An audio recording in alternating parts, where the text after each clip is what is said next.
Yes, welcome to another edition of Josh Times Live. I'm glad to have you back on this show, and it's been a while. We last met last week, and a lot has transpired since then. I'm glad that you're watching and subscribing. Keep on the fire burning. I'm glad for your support. So there's a lot that is transpiring around the world, and last week we saw that the Epstein files brought around tears, and in the office of the Prime Minister, that is Kestama, where we saw Lord Madison. He was an ambassador of the America, that is in UK, in US, an ambassador of UK in America, where we saw that he was actually impeached. Same, it might happen to his, that is Kestama. A lot of tension there. And here in East Africa, what is transpiring is we're seeing a lot of shadow diplomacy in Uganda since the election happened, where we're seeing that the general himself is trying to talk with the opposition key figures so that they can bring about consensus and see how they can stop what they were alleging as the insurgency that might transpire after the elections. But today we are honored that we're going to talk about Kenyan issues and Kenyan, that is the politics. You know, Kenyan politics is always a hot cake in the region. We are honored to have a guest today on our show. And thank you, sir, for honoring our request to come to our show. It's okay. So what's your name? Can you talk and let your people know? All right, my name is Ochieng Alam. I'm the national coordinator of the Revolutionary Gen Z movement. Yeah. And I'm happy to be here with you. Yeah, glad to have you. This is Josh Times Live. Yes. So we are seeing a lot of, we've been seeing a lot of chaos inside the ODM. And since the demise of Baba, where we saw a lot of people are coming out saying that Baba told me this, Baba told me that. And we remember that Baba had an agreement with Ruto before the demise, though it wasn't a written one, it was just a gentleman's agreement where we saw that his party was given some ministries, where we saw Gladys and Mbadi were given some nini. And hopefully, after the taking over of Oburu, we saw that Gladys might be a running mate of Ruto come 2027. So today we are going to dissect and dive into what transpired in Mombasa, where we saw Sifuna and other his sect are complaining about what transpired, and it might turn out to be a big blow to the Ruto's government. Maybe. What do you think about that? All right. How things are turning out quite good. Yeah. And I don't like talking about what are going on in other camps. We cannot, because we are in the same country, and whatever is happening on the different camps also affects our own camp and our own movement as the Gen Z movement. Least of all, the people I want to talk about is ODM, because one, we blame ODM for having gone into bed with the current government that we, the people, impeached. We had impeached this government as the young people, and whatever deal is that transpired thereafter between the president and Raila Odinga, to us, the young people, we are not really concerned with it, because we still believe that William Ruto is someone who should not have been even elected to this country. Oh, that's weird to hear. Oh, it's not weird. It was unfortunate that William Ruto is president. If you see the person of William Ruto, the history of William Ruto, is not a person who in a good democratic country would have been elected anywhere. We know his history. His history has been marred with a lot of theft of public funds, theft of land. He has been having all manner of allegations. He has been having all manner of accusation about killings and all. So he is not a man with a stature to lead a country. So in this context, someone might ask, when Baba made a move to join Ruto's government, so this means you were not happy about that? It was not right for Raila Odinga to join hands with William Ruto, especially at the time that he did. And that is what we are saying. You know, you unaweza kuwa umefanya matendo mazuri sana all your life, but one small thing uovu tu moja inaharibu wema ya miaka zote. So to the young people, Raila Odinga betrayed them. Raila Odinga betrayed the cause. But to myself, I can understand him. He's claiming that he wanted to, that the country was going, what did he say? He's kind of forgetting his language. But he said that he was saving the country. The country was turning to be to anarchy. Actually, that is what the political analysts are saying. Yes. They are saying during the Gen Z protest, yes, it was about to bring about peace, yes, and uphold, yes, the democracy that Kenyan has been that has been transpiring in Kenya. So that was the main reason why Baba was seen joining hands. That was not the main reason. The main reason was that because Raila Odinga is a selfish person. He was a selfish person, and he felt like the young people were going to bring the liberation that he has spent all his life trying to fight for. So he was missing out on the struggle. So being that the young people were going to achieve what he had spent entire life trying to fight for, then he said no. He was jealous of the young people. You mean Baba was the cause of the silencing of the Gen Z protest, and actually he didn't want this to happen? A new movement to be born. Yes, he didn't want it to happen. Was it not about because there was allegation that the protests were being funded by yeah, they were allegations, but I don't know who were being funded. Myself, I was coming from my house coming to protest here in town. The day we even if you were to fund a protest, can you fund 1 million Kenyans coming to the street? You know, someone might say, just like we're seeing in Iran right now, that you get a few, you give them money, they bring, just like they did in Libya and other countries, where we saw that they were paying some people to stay in the place, but someone might be paid, let me say $100 to stay. And I think it didn't work out. It turned out that those people that were given money, they didn't. Let me tell you one thing about that issue of money. That issue of money is common politics of people like William Ruto, who fear the young people. So they want to gaslight the young people, that the young people can only come out because they were being paid. It is very expensive to pay 2 million people. It is very expensive to pay every single person who was coming here in town to demonstrate.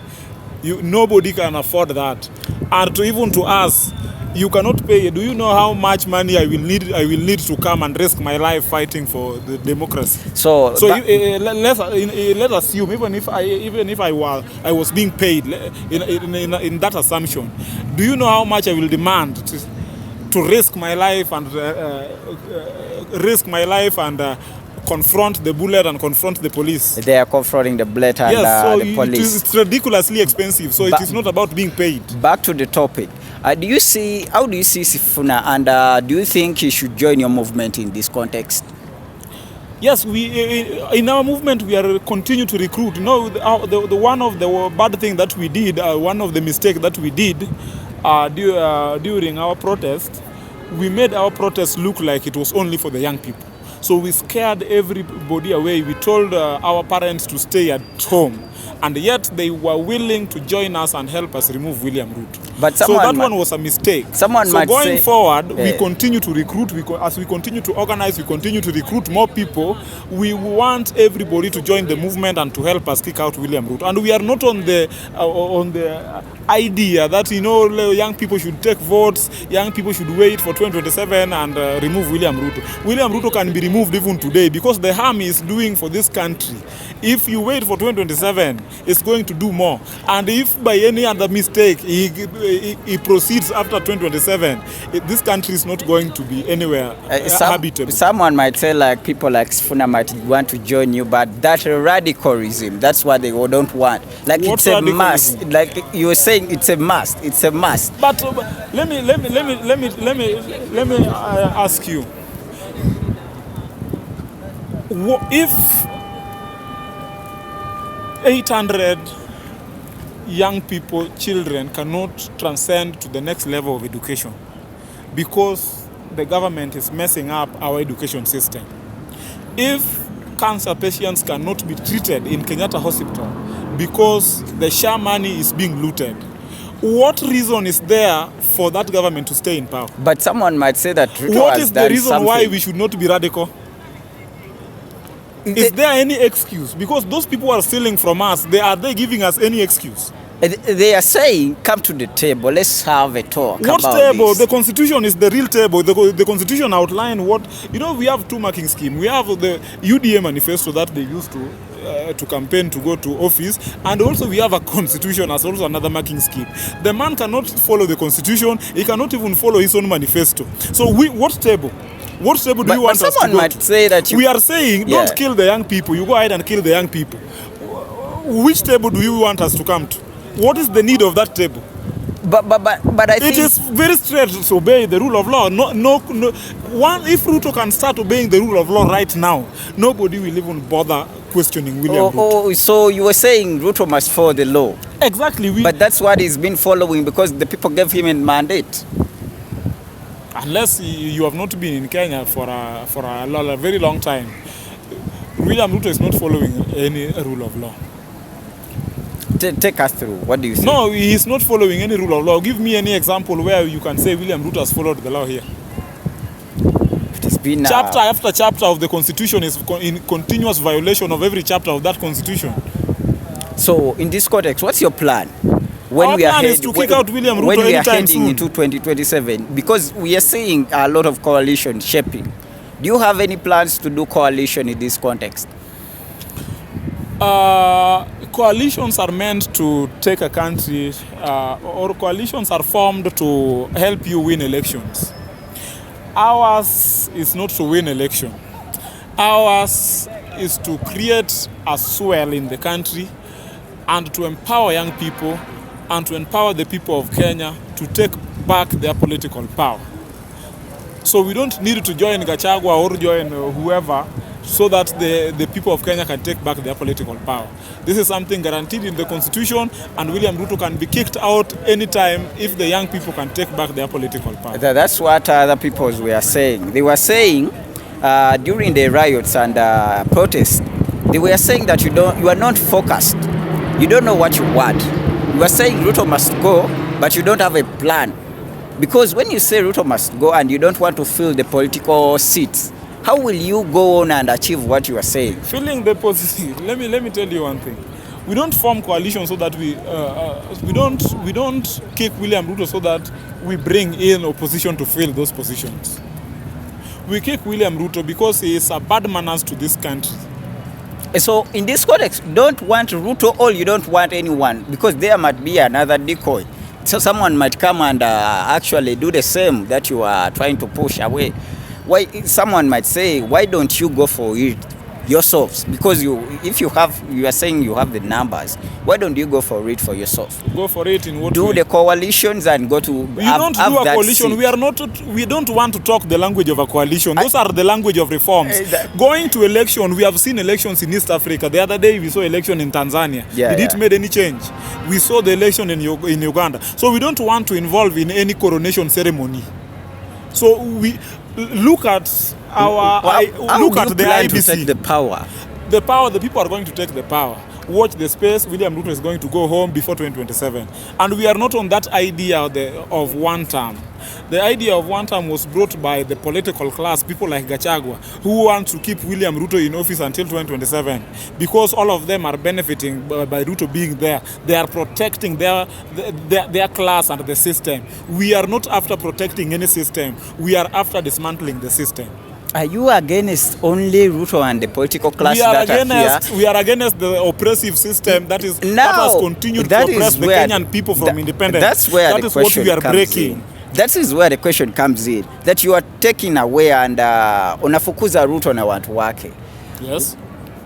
Who are going to replace those positions? The movement is, you are worrying about a worry that you should not be worried of.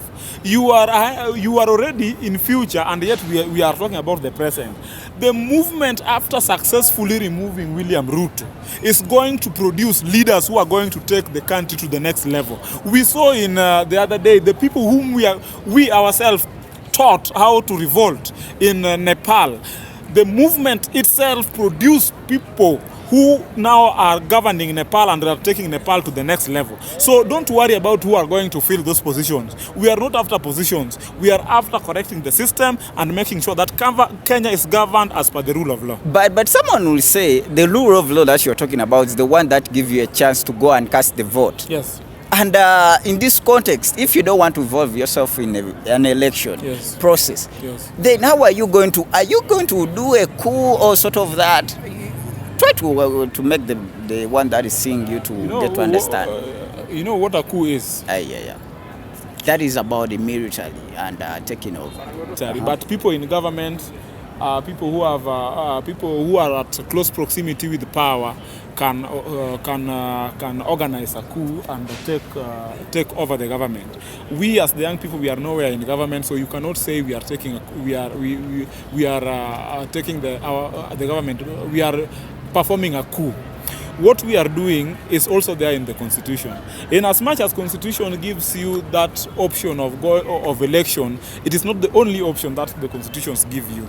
Constitution gives so many other avenues, and the framers of our Constitution were very wise. They knew that at some point we will get to have leaders who have dictatorial tendency like the one we are having right now. So they left the Constitution open to the Mwananchi to tell Mwananchi that in a scenario where you get yourself into such you find yourself into such circumstances, you can take back your political power. And taking back your political power is organizing and going and kicking out William Ruto. It is that simple. And people are saying, the military will take over. It is not upon the military to take over. So, we are reaching to a point where you're confusing the viewer, and me might also be confused at this point. I want you to ask a direct question. In this context, you are saying Ruto must go. That is the truth that you are being saying and lamenting all over and over again. Now, be direct to the person that is watching you. Tell them, you want Ruto to go, and you want to take over the government. Not so? No, we don't want to take over the government. We want our government to be run by competent people. So if it happens that the movement produce people who are competent and the movement will feel like these people can take Kenya to the next level, we are going to fill those positions. There will be no vacuum in Kenya. So you want Ruto to surrender? Not surrender. We are going to kick him out. It is not surrender. It is, and even after that, we are arresting him and prosecuting him. But this is only justified in the Constitution. How are you going to do it? Because when you go to the roads and protest. Let me ask you. You know, the Constitution, there are a lot of things which are written in the Constitution. When the government is unable to provide conducive environment for young people to thrive by themselves, that government is violating the rights of those young people. When the government cannot ensure the safety of Kenyans are being killed all over, that government is in violation of the same Constitution. What then is left? What is the reason for common Mwananchi to follow that Constitution when the same government that should be taking care of that Constitution is in serious violation of that Constitution? But he still have the mandate. What mandate? The people gave him through an election. It is through the power of the people. And the Constitution, have you read the Constitution we are talking about? Definitely. Chapter 1 of the Constitution inasema ya kwamba wananchi ndio wako na nguvu kushinda nini? The people can donate that power. We donate it. It's not that we donate. We give you to represent us. If representing us is imekushinda, we can take back our power. And the Constitution is very clear. Imesema the people can take back their power. And the language we are talking of is not a language from the moon. It is a language within the frame of the Constitution. So in this so there is no confusion. We are very straight. We are saying we are organizing to take political power, and political power, we are taking back our power, which is guaranteed to us by the Constitution. We donated it to our legislatures. We donated it to the president by appointing them through election to govern us. But now they are in violation of the Constitution. So we are taking back that power as a people, and the people are going then to give the way forward and those who are going to fill those positions later on. Someone is imagining your government, how it will be. Take us through that. Our government will be very straightforward. Our government is going to follow the rule of law. So when you want to imagine how the government that we are going to form is going to be, look at the Constitution. It is very clear and direct. The Constitution will give you all the guidelines, all the perimeters of how you should be working, how you should be conducting your businesses and everything. So within the limits of the Constitution is how our government is going to be. So if you want to imagine a Kenya free of William Ruto, imagine it through the Constitution. But someone will say that the politics that you're talking about is ideal politics. And most of African countries, we are living realism. That is real politics. So how are you going to venture into that in the situation we are seeing that the politics that you are trying to talk and trying to allege that you bring, none of the African countries have it? Then it's going to be the first here in Kenya. There is no problem if it is first here in Kenya. It doesn't have to be anywhere so that it makes sense here. It doesn't have to have would have happened so that it makes sense to us. Once, if it is making sense to us right now, then that is what we are going to do. It doesn't have to make sense to anybody else. It doesn't have to make sense to Trump. It doesn't have to make sense to Ugandans. If Nigerians have never imagined what we are going to do, then we are going to do it so that they can now copy from us. So there is no sin, there is no problem by being the first to do something. But someone will say, why don't you invite Ruto, or let Ruto invite you, and then you talk about this? He give you some position so that in his government, so that you can work and try to streamline what you're talking about. Because if it's a government, it means it's not only Ruto, it's with this very many people that Ruto govern with. Or your problem is only about Ruto? No, our problem is rooted deeply within the system, the capitalistic system that has for long made the Kenyan people poor and poor and poor. This oppressive capitalistic system that we have been living in is what we are against. William Ruto is the current custodian of that system, is the guardian of that system. So our number one priority first is to remove William Ruto. So that is it. That is his assertion about what is transpiring and all that of Ruto's government. And you've got him very well. You said you're from the movement, Revolutionary Gen Z movement, and I'm calling every young person out there that we still have time to kick out this corrupt fellow. We still have time to organize before 2027. In an unlikely scenario where William Ruto gets himself into 2027, we are entering into a mess. Comrades, we still have time to kick this man out. Come out, organize, and let us join hands together and kick William Ruto out. If you wait for 2027, you are not going to get any justice within that IEBC. We are going to be taken under a coronation performance where the IEBC that he has unpicked is going to give him power. And we don't want to fight, because at the end of the day we are going to fight. We are going to fight because William Ruto is going to steal our votes. So it is upon us to decide, do we fight after election or we fight before election? My position is, let our fight bring in the need for an election. Thank you. Thank you for watching Josh Times Live. See you next time. Thank you. Asante.